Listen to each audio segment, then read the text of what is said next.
It's the height of the transfer season, so today on Football Daily, we're bringing you 10 clubs that missed out on monster fees for players who would end up leaving on the cheap. Let's go. 10. Leeds United.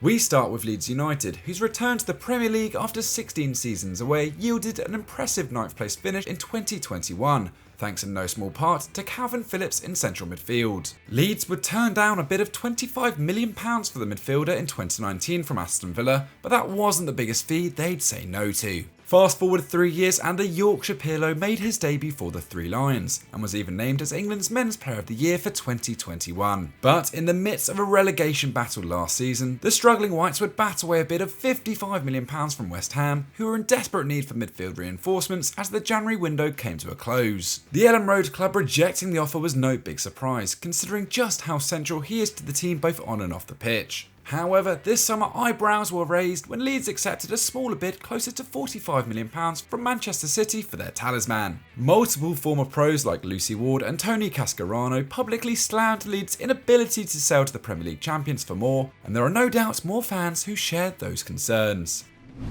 9. Olympique Lyonnais.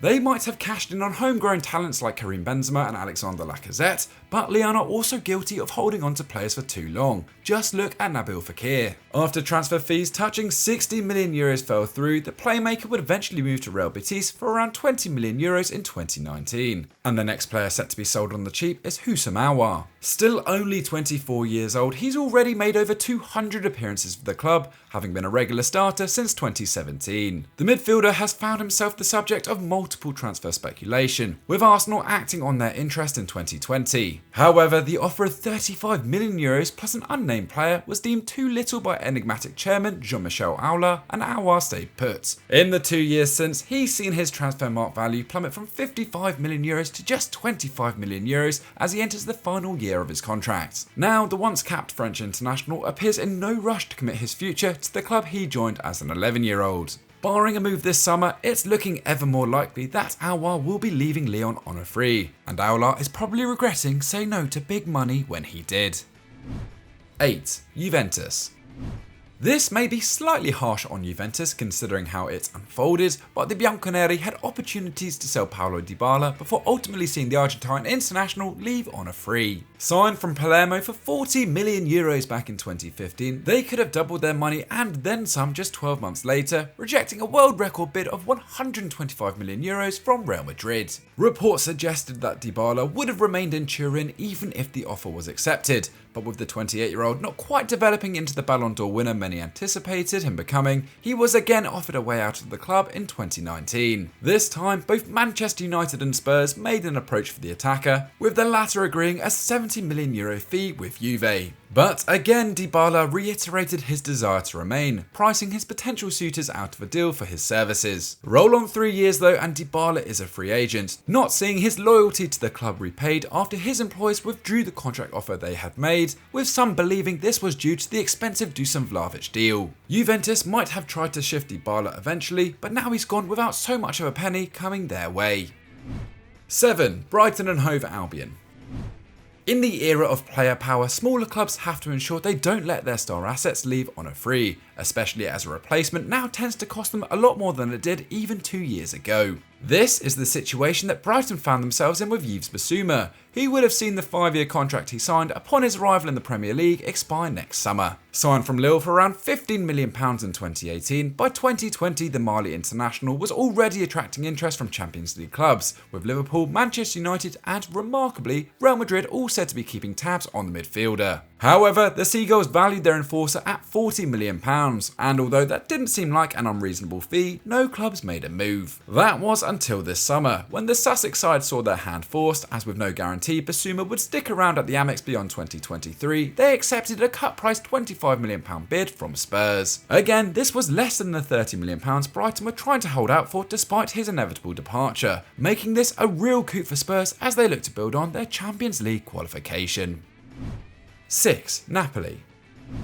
In 2019, there were fewer in-demand centre-backs than Napoli's Kalidou Koulibaly. The Senegalese international had established himself as one of the very best defenders in Serie A, as his side finished runners-up to Juventus in 3 or 4 seasons, conceding less than a goal a game between 2015 and 2019. So it's no surprise at all that the likes of Manchester City and Manchester United were keen on the 6'1" defender. But when Aurelio De Laurentiis is the selling chairman, you know you're in for a tough ride. United reportedly put in a bid of €120 million for Koulibaly in 2019, only to see it knocked back. That was enough to scare off any potential suitor for a couple of years, and even when United came knocking again in 2021, they were only willing to put up €30 million, which was again rejected. With just 12 months left on his deal, and after turning down a new contract that would have halved his salary, it looks like Koulibaly is heading for an exit, be it this summer or next, and we reckon €120 million is looking pretty good right now.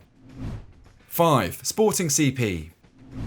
There have been fewer moments more damaging to a club in recent years than when ultras of Portuguese side Sporting CP stormed their team's training ground in 2020, attacking and injuring players and staff. This led to a number of players including Rui Patricio, Rafael Leao, Gelson Martins and William Carvalho cancelling their contracts with the Lisbon side, seeking to play their football elsewhere. Bruno Fernandes also cancelled his contract, but after the deposition of club president Bruno Di Carvalho, would sign a new deal at the Estadio José Alvalade. Meanwhile, Patricio joined Wolves, Leao left for Lille, Martins moved to Atletico Madrid and Carvalho signed for Real Betis. Based on each of these players' market value at the time, Sporting lost out on some €100 million in transfer fees. Whilst the club would take each of these players' new sides to court over the deals, they couldn't recoup the full value. Sporting had turned down bids of €40 million for Carvalho, but were only awarded €15 million, whilst 2021-22 Serie A MVP Rafael Leao would remain a free transfer before joining Milan for nearly €30 million a year later. Sporting may have gone on to enjoy success under Ruben Amorim, but it was still difficult to see so many talented players leave for so little. 4. Real Madrid. In 2018, whilst his stock was not quite at an all-time high, Gareth Bale was still a player capable of providing game-changing moments. The Welshman scored 16 goals in 1,800 La Liga minutes, and would come off the bench to net twice in Real Madrid's 3-1 Champions League final victory over Liverpool. But in the months building up to that, the rumours connecting him to Manchester United were swirling, helped by his post-UCL triumph comments saying, "I need to be playing week in, week out," and that's not happened. I have to sit down with my agent and discuss it. And according to Los Blancos Presidente Florentino Perez, United even came in with a €100 million offer for the then 29-year-old. But obviously it was rejected, and Bale's stock continued to fall, with his contract at the Bernabeu expiring this summer, having failed to top 300 minutes in all competitions in the last season. Unsurprisingly, Perez has admitted to regretting turning down the offer, doing so after both Zinedine Zidane and Cristiano Ronaldo had already left the club. Hindsight is a wonderful thing, and let's face it, Perez would not have missed Bale as much as he thought of at the time. 3. AC Milan.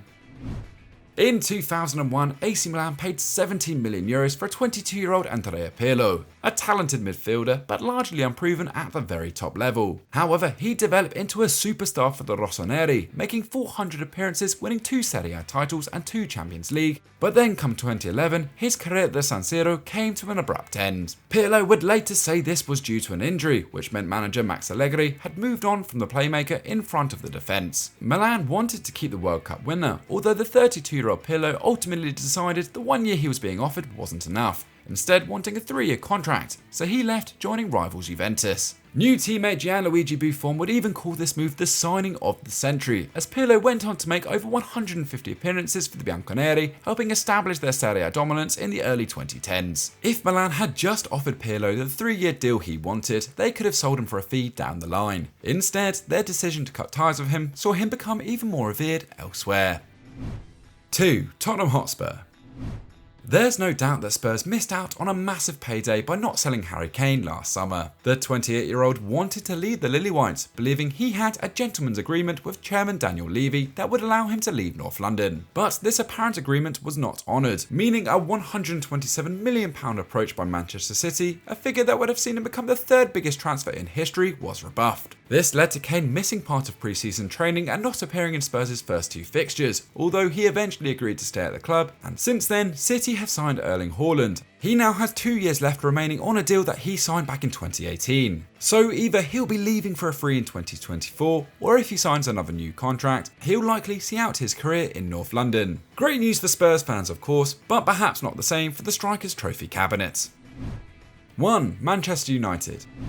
When talking about fees Manchester United missed out on, there are two routes we could go down. First, Dean Henderson has just joined Nottingham Forest on loan, 6 months after rumours Newcastle United could bid up to £40 million for the goalkeeper, who has barely made a dozen Premier League appearances for his parent club. However, we have to take a look at Paul Pogba, who has now left the club not once but twice. The first time was back in 2012, leaving Old Trafford due to a lack of first team opportunities despite being just 19 years old. Upon signing for Juventus, United were awarded just £800,000 in compensation, despite a market value more than triple that amount for the teenager, who had made 7 appearances at the time for the club. Of course, Pogba returned in 2016 for a then record £90 million, but since 2019 has averaged just 20 Premier League games a season as injury and inconsistent form prevented the Frenchman from becoming the talisman everyone expected him to be. If they really wanted to, United could have sold the 28-year-old for some £50 million last summer, instead believing they could get him to commit his future to the club. But 12 months later, here we are. Paul Pogba would label United's £300,000 per week extension offer as nothing and is set to sign for Juventus on much less wages for free for a second time.